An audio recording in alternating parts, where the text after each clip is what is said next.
Dana came out, he was weighing in on 145 pounds, and he said it's not tough to book Max versus Volkanovski Part 3. And in many ways, that was a very refreshing idea. Now, we can get to, can we get there? Can we get the participants to agree? I'm not sure if I'm in Volkanovski's spot. I'm signing up for that one. I mean, in all fairness, Volkanovski did his job. He went out and did his job again. They went the duration. 6 judges in total looked at that. 10 rounds were completed. It was very lopsided. Of those 6 judges, only one came to the conclusion that Max won one of those contests. Now, I have to tell you, I agree with that one judge. I think that one judge is the only one that got it right. That doesn't give me any leverage, by the way. The mere fact that I thought Max won has absolutely nothing to do with this story, but I am also the one that heard Dana make this comment, and I'm the one coming to talk to you, and it does reflect on me, even if I'm just personalizing it. It is a little bit of a problem.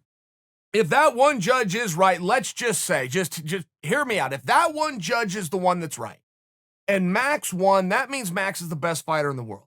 If Max cannot get back to Volkanovski, means he can't get back to a title fight, that means the best guy in the world is floating around a division. That's a very dangerous thing to do.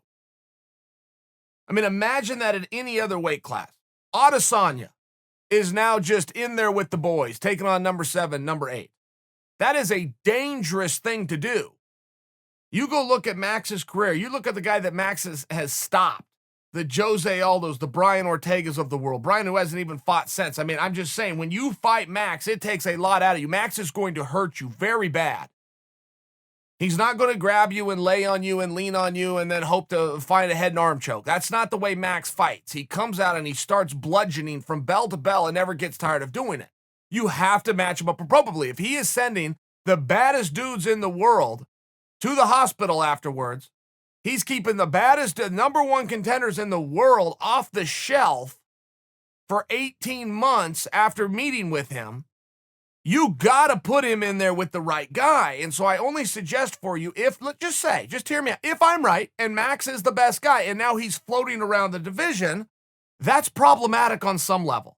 On some level, even if it's a minuscule one, you can see where that becomes a problem.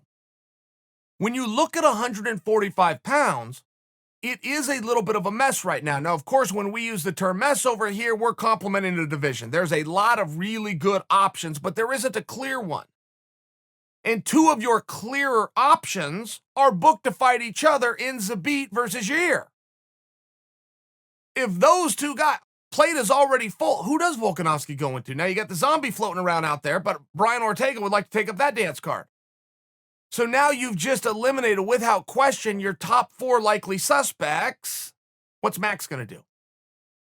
I mean, if you look at it from that regard, to Dana's point, he didn't say he was booking it. He didn't even say it was the right fight to book. He made a very simple comment where he said it is not a hard fight to book. That's all he said, hard stop. We are then left to try to draw a conclusion and interpret what those few words meant. And in many ways, getting Mac and Volk back in there and settling this one more time, I mean, look, I think we have to live with the results the way that they are.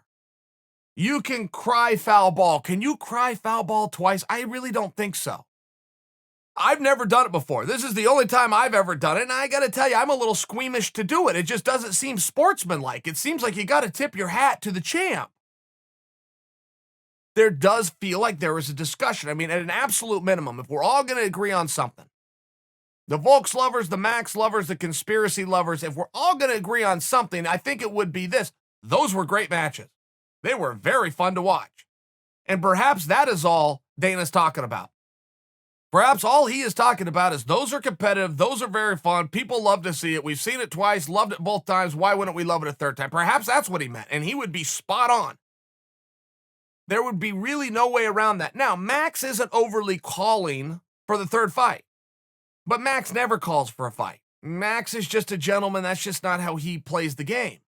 Volkanovski has spoken up and said, look, these first two fights, the scorecards have come in.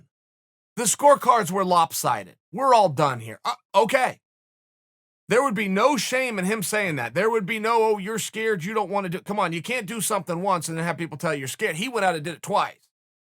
And I'll tell you right now, if Volkanovski gets asked to do it a third time, he's going to go do it a third time. I'm just sharing with you, if Volkanovski is the one that holds this party up, he should not get pushback.